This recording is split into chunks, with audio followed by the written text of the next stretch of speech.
Welcome back to another features and options video for Triple Threat Basketball. My name is Brian Hafferkamp. I'm the designer and creator of Triple Threat Basketball, a new play-by-play basketball game that allows you to play with some of the best players in the NBA's history, and it allows you to keep score, but also assists, rebounds, blocks, turnovers, steals, fouls, just sort of all of the counting stats that you would want to keep in a basketball game. In this series, I've been going through some of the different options that you can sort of turn on and off in the game. So thinking about a board game like a video game where you can tick off and on options to sort of make the game the way that you want it to be, a game that either fits into your time frame of ability to play or fits into the level of detail that you want to bring to the game. Maybe you just want to keep points, or you don't even care about who scores, you just want to keep the final score. You can do all of those things, or you can get down into the nitty-gritty of exactly how many team fouls and how many personal fouls and everything. So in this video, I'm going to cover rebounding, and there's a couple of different rebounding options that you have. The easiest one is to just say on a missed shot, the rebound goes to the defense. No figuring out who it is, you don't care. It's just a missed shot and possession change. So that's sort of the baseline, easiest way to do it.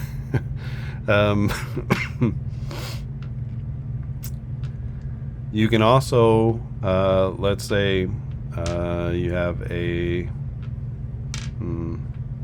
for a lot of players, this is going to be a jump shot, and they're heavily guarded, and the result is a 1, right? So for most players, that's going to be a miss. So let's get a player here. Allen Iverson. He's got a jump shot. He's guarded, and let's say it's a -1, or let's say it's a -1 defender, so that becomes a 3. A 3 on his jump shot is going to be a miss, right? So here's AI with the jumper. He misses, and now we need to figure out a rebound. Okay, so the easiest way is to say, I'm only doing defensive rebounds, no offensive rebounds. And so we go to our chart here, and this is our sort of main game engine chart. And we have a player finder here, and you can see that there is a rebound column. So if we're only doing defensive rebounds, all we need to do is roll. A 5 is our value. So we go to 5, and we go to our rebounding chart, and that would be a defensive rebound for the center. So easy peasy. If you wanted to be able to assign rebounds to a particular person, you just roll. 7 will go to the power forward. So it's really easy. Most of your rebounds here are going to go to the center or power forward. The way I figured that was I took every player that played like 2021 or 22 and just kind of broke down by position how many rebounds per game did they get, how many steals per game, how many assists, all those different counting stats. And then just kind of looked at proportions. Who is getting the lion's share of rebounds? Who's getting the lion's share of blocks? Who's getting the lion's share of assists, or that type of thing? So who's doing the most of each of these different sort of secondary stats? So that's how I came up with this chart. The centers and the power forwards each have 4.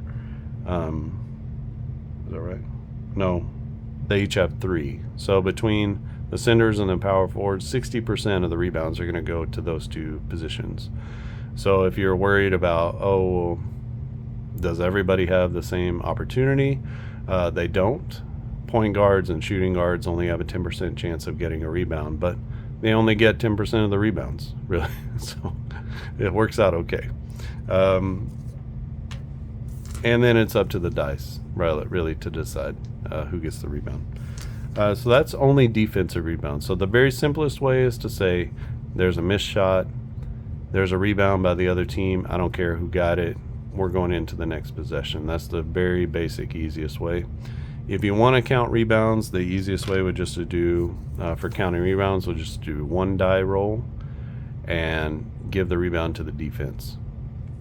There is a way to add offensive rebounds into the game, and you just need to have 1 modifier die that you roll. So this one I like to use for is the shot good, or is the pass completed, or who did I go, who made the play, that kind of thing. So you can see my red matches up with my red here, and I would use 1 modifier die. For me, this is a defensive die, but I don't really need that. But what I can do is I can use this modifier and I can roll them both together. And I used to have it under here. Maybe it's on a newer version of the chart here, but it says underneath here, it says if it's a 1 to 8, then it's a defensive board. And if your modifier is a 9 or a 10, that flips it to where now this die is pointing to an offensive rebound. So let's say our roll had been a 9 with a 7.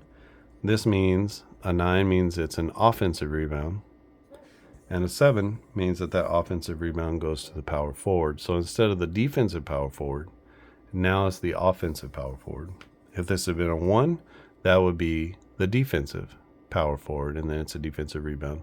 The way I come to those stats is it's about 20 to 25% of all rebounds are offensive rebounds. So a 9 and a 10 gives you about a 20% chance at an offensive rebound, which is going to get you in the ballpark of how many offensive rebounds per total rebounds are in every game. If you wanted to, that's for modern basketball. If you wanted to play something more in the 70s or the 80s or the 60s, then you can modify that to be an 8 through a 10 is an offensive rebound. There were more offensive rebounds back in the day than there are today. So if you wanted to play sort of a 60s environment, 70s environment, then you might want to flip that to an 8. So 8 to 10 is an offensive rebound. 1 to 7 would be a defensive rebound.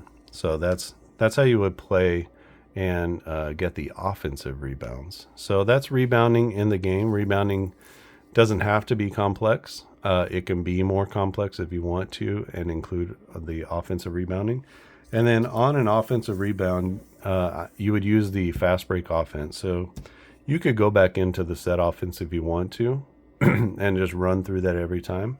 But to me, most of the time on an offensive rebound, they're either going to make 1 pass and a shot, or they're going to go right back to the basket. So if most of your rebounds are coming from the center and the small forward or the power forward, then they only have one they only have one opportunity here, really. So if they get the ball on an offensive rebound, realistically, they're going to make a move and a shot, or they're going to go right back up to a layup, or they're going to try to dunk the ball. So to me, it just makes sense to use this fast break chart. And if one of these players gets the ball, maybe they're going to pass it down low, or they're going to pass it to another player for a 3-pointer, that kind of thing. They're not always necessarily going to get into the set offense and just run another 25 seconds off the clock. That probably does happen, but just as often you see a scrum, you see a layup right after an offensive rebound. So I would use the fast break offense. Obviously, you can do it however you want. You can use the set offense if you want and go through it again, the entire sequence. But I like to use the fast break offense. And then you would still take off the time off the clock if you're using timing. If you're using possessions on the clock, then for me personally, I would not count an offensive rebound as a new possession. That would be like a part of a whole possession for me.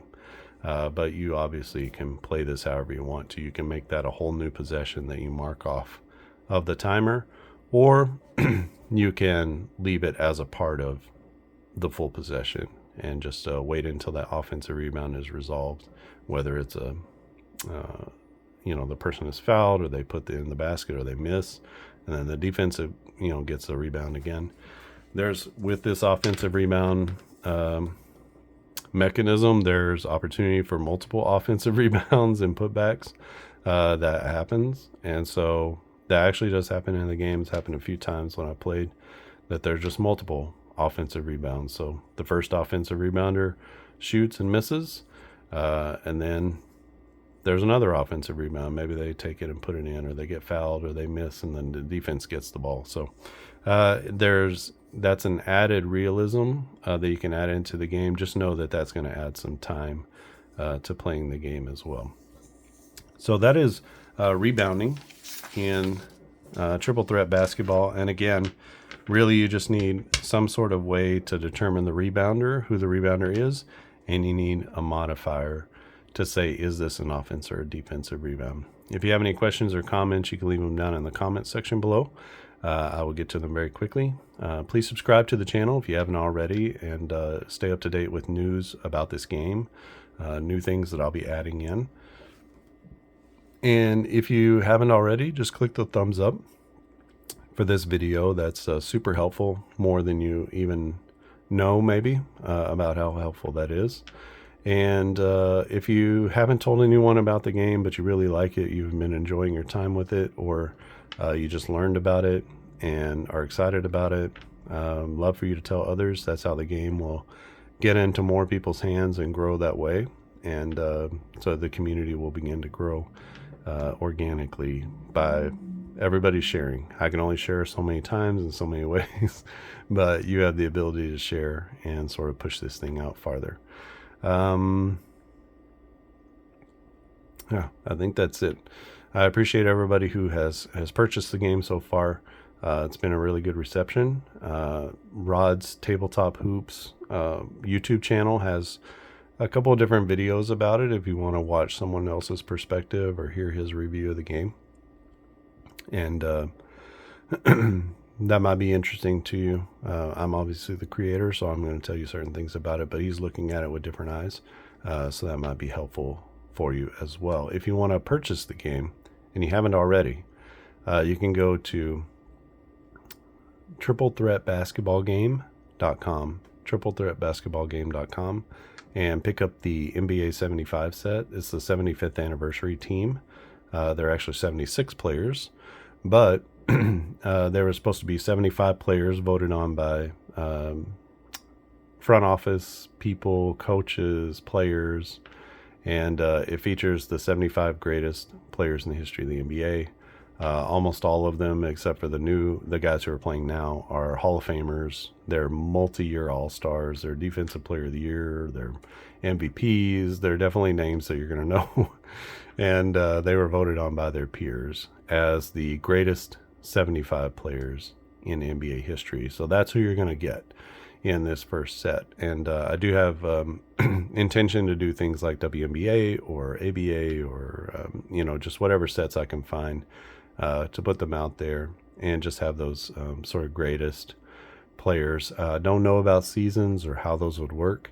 I'd have to really look into that and if things need to change or be manipulated a little bit in order to account for all the different types of players. So something I'll continue to look into as more people play the game. It gives me more ideas. It helps me to find the holes in the game. Are there things that I can add, things that can be a little bit different or better, and super helpful for that. Okie doke. I think that's it for me. Thanks for watching, and I'll see you again next time.